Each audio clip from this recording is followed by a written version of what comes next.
Did you know we tend to be attracted to people who look like us? One study showed that heterosexual men and women rate the attractiveness of several faces. And one was a picture of their own face that had been digitally morphed into the other sex. And participants found that this morphed face to be more attractive than all the other faces. You're listening to Sex with Emily. I'm Dr. Emily, and I'm here to help you prioritize your pleasure and liberate the conversation around sex. So you've got a partner you love, someone you feel super attracted to and totally safe in their presence, but also a little bored? What do you do when things feel too safe? And how can you better understand your personal turn-on switches to make the romance more adventurous? Today's show is all about exploring the breakdown between sex and romance. You can totally want to have sex with someone and might not feel so romantic towards them. Or you might have romance and feel lovey-dovey, but not necessarily want to have sex with them.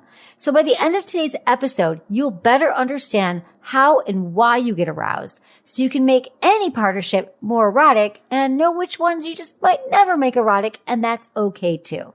Plus, I take your questions. What to do when you're straight, but kind of want to hook up in a non-straight way. What to do when you and your partner are both submissive and both crave dominance, how to bring back the spark, and when you should hang on to a friend with quality benefits, and when to let them go. Intentions with Emily. For each episode, join me in setting an intention for the show. I do it. I encourage you to do it. So when you're listening, what do you want to get out of this episode? How could this episode help you?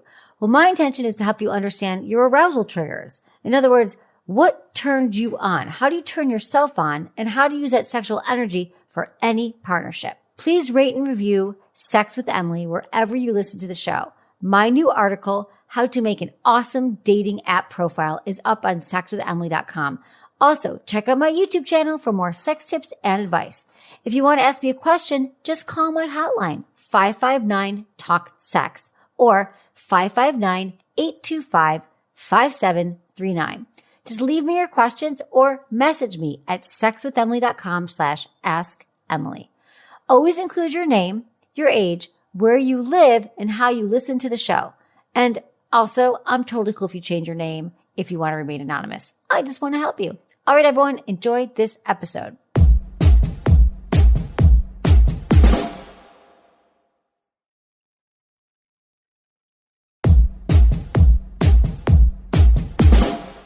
Okay, let's talk about sexual attraction. What exactly is it? And how important is it in a relationship? I think we can all agree we need to have some sexual attraction in the beginning, but it doesn't always last.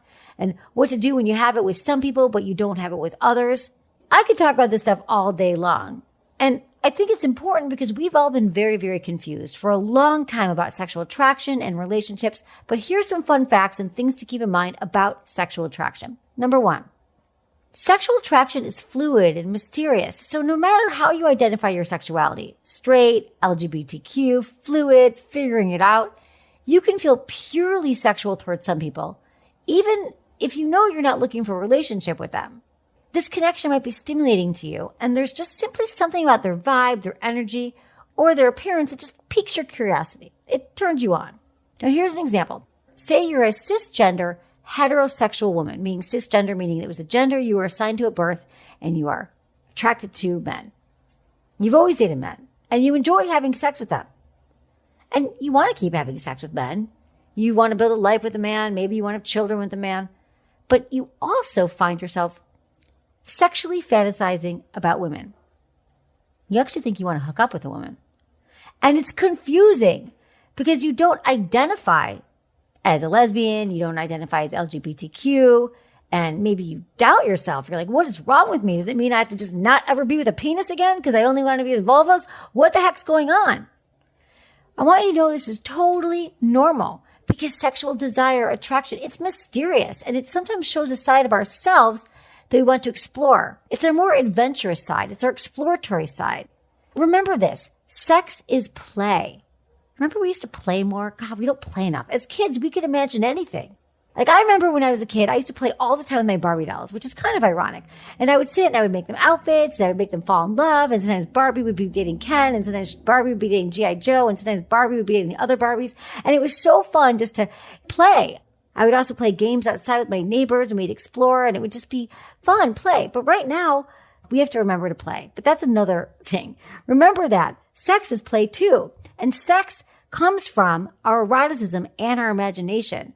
And what it reveals to us is what we're curious about. So if you think of sex as just play, like, I'm curious about hooking up with another gender or a different kind of person than I'm normally attracted to. And that's fun. That opens up your whole world. You just think, I want to explore a little bit. Sex is all about exploring and playing. That's what I want to reiterate here. And we don't play enough as adults. So time to play.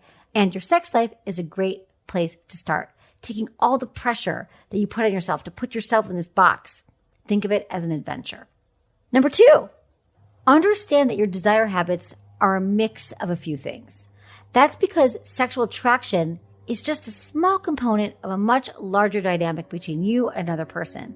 So have you ever met someone incredibly hot and you thought about having sex with them? Maybe you had sex with them, but you know in your gut, this is not someone you're going to bring home to your family. This person, not relationship material. Then you know what I'm talking about here. Just because you want to have sex with someone doesn't necessarily mean you have to fall in love with them or that you ever want your parents to meet them. Number 3, romantic attraction is often a sign of affection. So have you ever had the experience of being with someone who's wonderful, someone you adore? You love doing all the lovey-dovey things with them. You can spend all your time with them. You want to take them home to your parents. You love watching shows. You love going to IKEA and going furniture shopping. You just want to cuddle all day long. But you've never, ever felt that sexual spark. Well, then you know what it's like to feel a romantic attraction or even love without the sexual component. It's a sign that you feel safe and relaxed and secure. All the qualities we need to be affectionate and deepen our emotional connection with someone. Some more quick facts about attraction that I just thought will help you as you're listening to this episode. These are from social psychologist, author, and Kinsey Institute research fellow, Justin Lehmiller. Did you know we tend to be attracted to people who look like us? One study showed that heterosexual men and women rate the attractiveness of several faces. And one was a picture of their own face that had been digitally morphed into the other sex. So it would be like my face morphed to look like a man. And participants found that this morphed face to be more attractive than all the other faces. Okay, another fun fact. Not only are we attracted to people that look like us, we also seem to be attracted to people who remind us of our parents. Yep, you might be reminded of someone who looks just like your mother or your father. Ooh, I like this one. If you're already physiologically aroused, like you just exercised, maybe just came from yoga class, you went for a run, and you meet someone new, you're more likely to develop an attraction to that person. Whoever it is, walking by your path, and all your adrenaline's going because you just went on a run. Well, why? Because you mistakenly attribute the source of your elevated heartbeat, your heartbeat's racing, to that stranger, instead of the true source of your arousal, which is your heart racing because you just worked out. So next time you fall in love with someone that you see at the grocery store after your boot camp, pay attention. Beer goggles, that's really a thing. This should come as no surprise. The drunker people get, the higher attractiveness ratings they give to strangers. And alcohol also changes how attractive we perceive ourselves. This is why we want to limit our drinks. Attraction is a multisensory process. Who we're attracted to depends not just on how the other person looks, but also on how they smell, how their mouth tastes, and so on.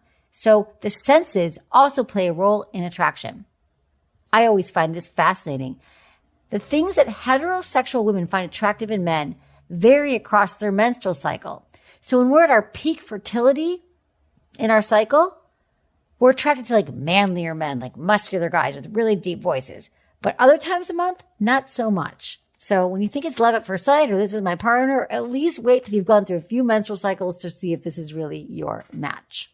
Your birth control pills will also affect attraction and arousal. We did a great episode on birth control with Ricky Lake last year, and we talk all about this, that your birth control is actually going to impact who you're attracted to. So before you get married and have kids with someone, I would say get off the pill after consulting with your doctor and see, is this really my person? And finally, our patterns of sexual attraction change seasonally. So for example, heterosexual men report greater attraction to women's bodies and their breasts in the winter months than they do in the summer months. I know that sounds counterintuitive, but maybe it's because skin is more of a novelty in the winter when everyone's bundled up and you haven't seen breasts all year long, so you get excited about that. But in the winter, they're much more coveted. Find out more at sexandpsychology.com, and it will also be in the show notes. All right, everyone, let's get into your questions. This is from Mara, 23 in Chicago. Hi, Dr. Emily. I love your show. It's changed my life. I'm a newer listener, so I apologize if this has already been asked, but I'm struggling to figure out my sexuality. I've always identified as a straight woman, but I've also always been attracted to women. I'm just not sure in what way. I've been physically and emotionally attracted to women, and the idea of sleeping with one turns me on. I've only been with women sexually in a situation with other men, but I've never gone all the way with one. I don't know if I'm bisexual or just think women are hot. How do I figure this out? Thanks. All right, Mara. Well, thank you so much for your email here. You know, you've done the hard work here, and you've done the brave work of figuring out your attraction, who you're attracted to. That's great. So many people wouldn't even know it, or they would repress it. So here's what we don't need to do next. Throw a label on you. If you find women attractive, I say try it out. Find a woman to date. Get interested in. See what happens.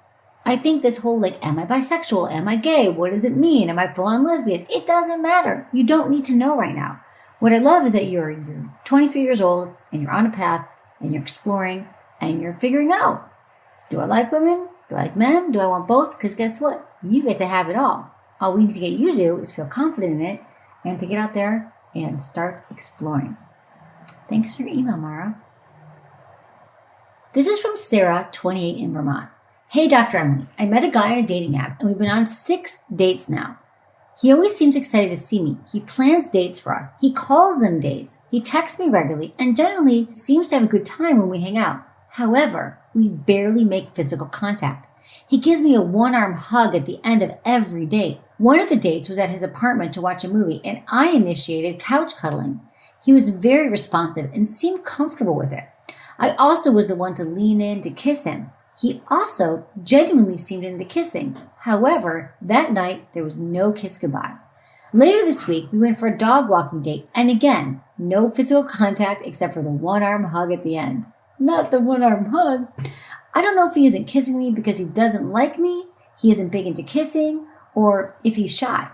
My feelings are getting hurt when he doesn't make a move on me because to me, it's a huge sign he doesn't like me. If he likes me, he would kiss me, right? How can I show him or tell him that physical contact is important to me? What things can I ask him or say to him that will help me understand how he perceives physical contact? It's especially difficult for me to navigate this conversation, considering we've only been seeing each other for 2 months, and I don't want to scare him off by having a serious conversation or a what we are talk. Thanks, Sarah. All right, Sarah. 2 months in and you're still getting the arm hug. And that does not feel good to anybody, not even me listening to this. I'm like, I want you to have your needs met. I really, really do. And it's not so much if he's not into physical contact and all these things. I think it's straightforward conversation you have with him. You can have it next time you see him and just say, hey, really been enjoying our time together these last few months. It's been great. I really have an attraction to you, but I'm not totally getting a sense of where you're at. How do you feel about this relationship? What kind of thing are you looking for? And then you let him talk. Because I don't think there's anything wrong 2 months in to say you gotta want to have the talk, but 2 months, that's a lot of time you're investing. I mean, what if you were interviewing for a job and you had all these job interviews and you're like, did I get the job? Did I not get the job? And I don't want to say that you're waiting for him to decide if you're the one. It's more like, are we going to work together or are we not working together? What is happening here? Let's define our roles and let's figure it out. So I just want to normalize this. You deserve to know where you're at. You're putting precious time in with this guy. And I'm not hearing hey, but I'm also cool with being friends with him. I mean, maybe you are. And maybe the conversation will go in that direction. Maybe he'll say, you know what? I'm just really looking for a friend right now. I'm not looking for anything romantic. Or he might say, yeah, I really liked kissing with you that night, but I'm shy. You're going to get all your answers from having this conversation with him. Now, if he says, I don't know. I'm not sure. What do you think? What are you talking about? I just think you're going to learn a lot once he answers this query. And I don't think you're being needy or you're doing anything wrong here other than saying, I got a life to live. I'm looking for romance. I'm looking for connection. And I love physical contact. It's really important to me. In fact, physical touch, I need that in a relationship or it's a deal breaker. Like, can we just, again, everyone, just let's say these things early on, because you're with him for 2 months. I hear from people who are together for 2 years, 20 years, and they're having these same challenges. They're like, why doesn't my partner touch me? So let's figure it out 2 months in if you're on the same page. And let me just say this. I want to also normalize one more thing here. Physical touch is an important part of relationships for many. If it's your love language, and it's one of the primary ways that you experience connection and love, I think you got to figure that out early on. Because I'm telling you, if you get in a relationship with someone who isn't comfortable with touch, they're not comfortable with hugging, they don't want to hold hands, they don't want to cuddle on the couch, you should know that early on. Maybe you can decide then, well, this person's so great and I don't need it. But I have ended a relationship on the basis of that alone. When someone's like, I really like you, I'm into you, but touch makes me uncomfortable. It's not my job to fix them and say, are you sure? Have you tried touch? I really think you're going to like it. No, life's too short. There are plenty of people out there who want to touch and make you feel sexy and want to initiate and do all the things that you want to do. I promise you'll find that person. But all I'm asking you to do right now, Sarah, is to have a conversation with him that's very open and curious and listen. And if you're not on the same page, well, you can part ways and maybe be friends and long live the one-arm hug. But have this conversation, Sarah, sooner than later, okay? Thanks for your email. This is from Olivia, 24 in California. Dear Dr. Emily, before meeting my now husband, I was not really one for commitment and enjoyed spontaneous sex instead. I love that wild and free feeling. When he and I first met, our physical chemistry was intense and electric. It was one of the things that drew me the most toward him. Unfortunately, I learned fast that his intensity also carried over into many other areas of his life, causing problems. He decided to take action on his mental health a few years ago and started to get medication to make his moods more stable. Fast forward, 5 years later, our sex life is non-existent and basically has been ever since he got on meds. He's rarely in the mood, never pursues me, and only prioritizes his pleasure when we have sex because I take too long. That's a quote. I've told him what gets me off, suggested bringing toys into the bedroom, etc., but he still doesn't ever take the initiative to make me feel wanted sexually. If I want to get off, I usually have to do it on my own with a toy. Another problem for us sexually is that we both enjoy being submissive in the bedroom and want the other person to make the first move. All of these sexual disagreements have caused me to doubt things, feeling like I'm missing something in my marriage. I tend to even fantasize about us in our early days and even think about other people from before I knew him. My questions would be, how do I deal with having a partner who does not align with me sexually anymore? How do I become more dominant in the bedroom when it makes me feel super uncomfortable in that role? So Olivia, there's a lot to unpack here. You've been with your husband for 5 years, so since you were 19 years old, this is a lot that's happened. You guys are still in those stages of kind of figuring out who you are sexually together. It just sounds like you guys really need to unpack a lot of these things. And I do think that having healthy conversations about your sex life outside the bedroom is going to be the place to start. You guys are in a great position to find a wonderful therapist. It doesn't have to be a sex therapist. It could be a marriage and family therapist. But all the things that you're telling me here, there's a lot of layers to it. It's not just about the sex. It's about him understanding your needs. It's about him having being on medication and taking his mental health seriously, which is amazing. But where does that leave you in his journey? Maybe he's changed a lot in the last few years. And I want to know, what kind of work have you done in yourself? Have you learned about what you need? How compatible are you guys right now? And I just want to remember that the medication thing is that a lot of people get on medication, particularly antidepressants, and is no friend to our sex drive. So unfortunate, right? Here we are, we're not feeling great, we're not happy, and then we take meds and we feel great, and then we don't want to have sex. You're like, but sex was one of those things that made me feel good. It's not fun. However, what he can do is he can talk to his doctor, he can let him know that he's having these side effects, and see what you could do. Only talk to a doctor about this, but sometimes they can lower the dose or they can add something else in. That's part of it. But it also sounds like you guys are just he thinks you take too long, and that's hurtful. But he might need to understand your process of arousal, what gets you to feel good, how you experience the most pleasure. So you're asking me how to deal with a partner who doesn't align with me sexually anymore. You're really not going to figure this out on your own without a therapist that's going to help you untangle a lot of these things. Because I'm going to guess here that if he also says to you, you take too long, and he says things that are dismissive, it's probably seeping over to other areas of your relationship. There are probably other ways in your communication where it's not just in the bedroom, it's in other parts of the relationship. And to answer your other question, how do you become more dominant? Learning to become anything in the bedroom, learning to initiate, learning to be more dominant, more submissive is a practice. And it comes with a conversation with him and say, when you would like me to be more dominant in the bedroom, what does that look like to you? And you got to think about that as well. You said that you were both submissive. What does it look like to you, Olivia? What does a partner being more dominant look like to you? Both of you. For you, it might be, I just want someone to initiate. You might want a blindfold. You might want a spanking. You might want to be tied up. I mean, I don't know what you want. What does he want? We don't know. So how you become more dominant in the bedroom is finding out what it means to your partner and looking at what it means to you. And then you get to figure it out together. Remember, this can be fun. These sex conversations about how do we actually work strategically together so we both get our needs met doesn't have to be some stodgy, boring conversation. This is like, wow, we're really going to put the time in to become great lovers to each other? Like, how fun is that? Once we get past the shame and the worry that it's weird and awkward and sex should always be great without having to talk about it, then we get into the good stuff. Those are a lot of different ways you go about it, but I'm sensing from your email alone, we are not talking, but I'm sensing that there's a lot more going on here beneath the surface, and it would be wonderful for you both to get a therapist sooner than later, once a week, commit for a year or even 3 months to start, once a week to really help you guys get on the same page again so you can figure out where this relationship is going and if you can both learn to align sexually and otherwise. Thank you for your email, Olivia. I'm going to take a quick break, but stick around. After a word from our sponsors, I'm going to be answering more emails all about attraction.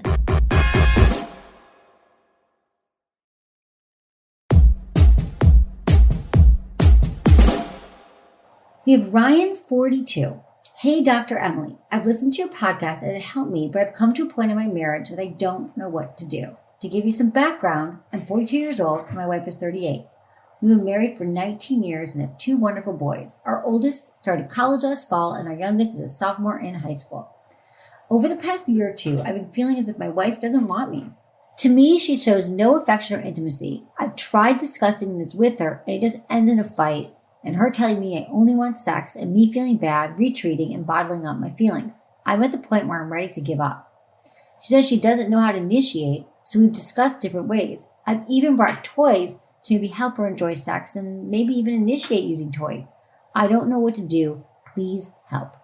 Ryan, you guys have been together for a long time and congratulations on 2 wonderful boys and staying together in this time. I'm going to guess here that in the past, because you've been together so long, that there was more feelings of affection, there was more intimacy, your sex life was more satisfying. And now it isn't. And this is very common. If you've listened to this show, you know that this is really, really common for couples to have their sex life wane over time. And, the ages you're at, your son going off to college, that's a big change for parents. Okay, so what it sounds to me, though, here is that you're doing a lot of the work, Ryan. You're buying the toys. You're discussing your sex life. You're also the one feeling rejected. And I'm wondering what she wants and what makes her feel good. Because it doesn't feel good to anybody when our partner says, you know what, 19 years, I'm out. I've had enough sex and let's just coexist in the home together. Because then you're roommates and that's not what you signed up for. I'm sure that wasn't your agreement. Your partner can't just change the rules of the game, especially when it comes to sex. Unless both of you decide that we don't need sex anymore and you want to live together and live your life, that's fine. There's no sex police. I'm not going to come knocking on your door and saying, I heard you haven't had sex, but this isn't okay with you.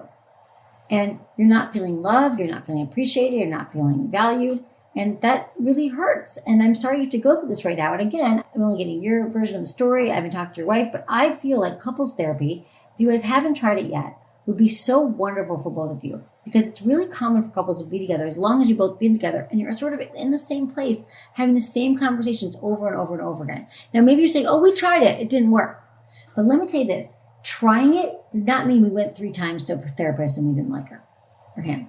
It means We committed, even though it was painful and it was hard to get there, but we had it as a non-negotiable meeting on our calendar once a week, and we committed to 3 months. We even paid up front because we knew we'd both bail on it. It was the most important thing on our schedule. I mean, think about the time that you spend, with your son, dropping him off at games and picking him up at school. He's no longer there. So tell me you have no time. It doesn't really work for me. And also, you can do therapy on Zoom now. And I believe that every couple is going to benefit from therapy, and the sooner that you get into therapy, the better. I think it's never too soon. But in your case right now, I feel like it's urgent. What you've said to me is that you feel like your wife doesn't want you and you're ready to give up. So I hear danger here. I hear emergency. I hear 911 call therapy. Like if your car broke down right now on the side of the road and you were like calling me or calling friends, chatting, and go, by the way, my car's up. No, you'd call a tow truck. You'd call someone to come help you.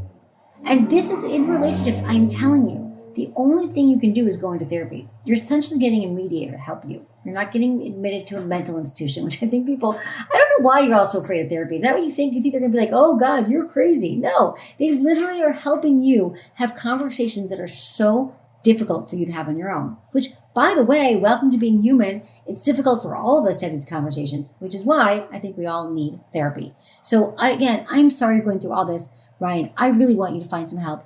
And if your wife says she's not interested in therapy, she's not interested in sex, and she doesn't want to initiate and all these things, well, then you have a lot of information there. Then you have some more things to make your decision. You can base your decision on some more information. But I really hope that's not the case. I hope she understands how important it is to work on your relationship together.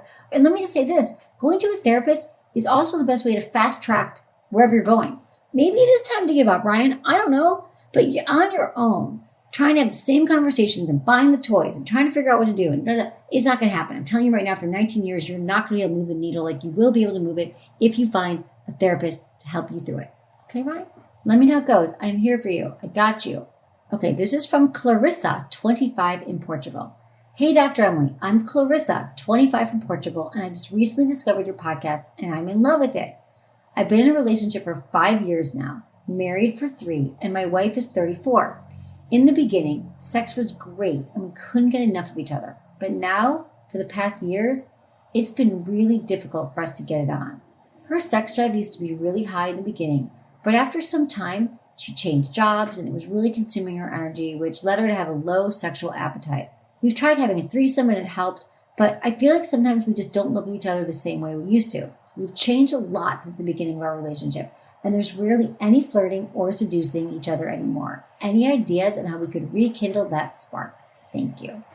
All right, Clarissa, 5 years together. So since you were 20, you've been with your partner. And I'd just like to normalize that it is common for couples to change a lot in the time that they're together.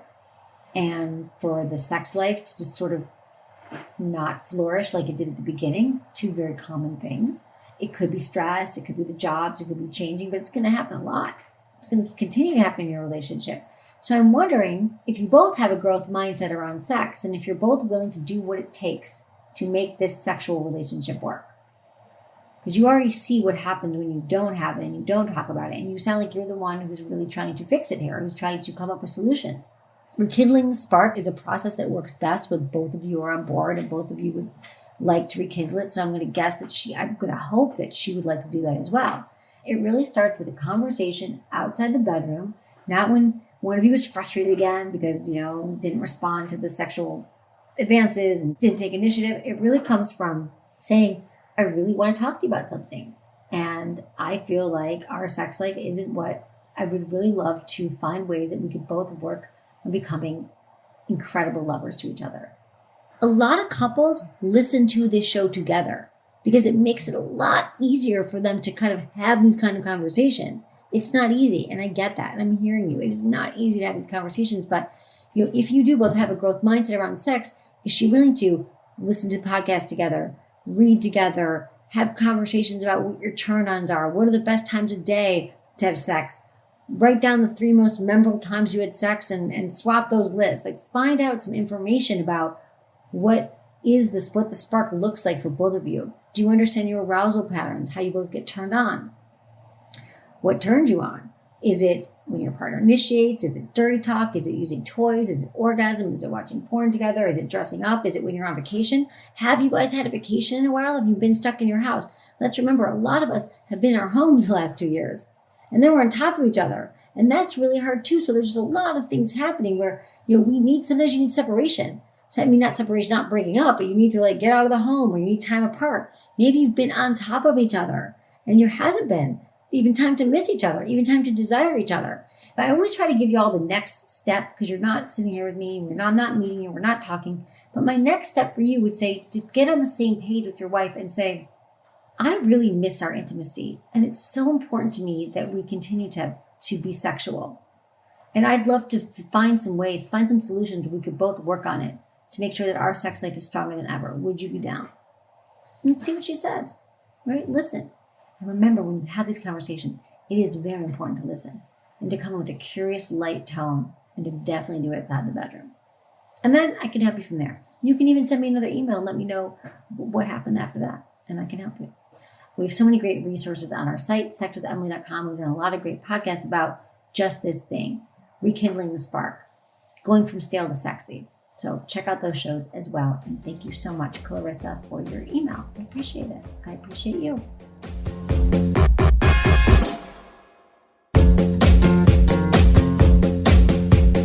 That's it for today's episode. See you on Tuesday.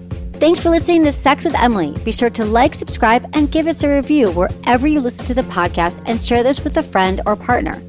You can find me on YouTube, Instagram, Facebook, and Twitter at Sex with Emily. Oh, I've been told I give really good email. So sign up at sexwithemily.com. And while you're there, check out my free guides and articles for more ways to prioritize your pleasure.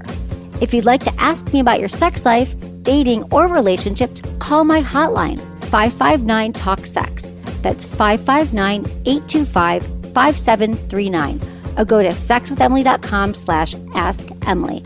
Special thanks to Acast for powering the Sex with Emily podcast. Was it good for you? Email me, feedback@sexwithemily.com.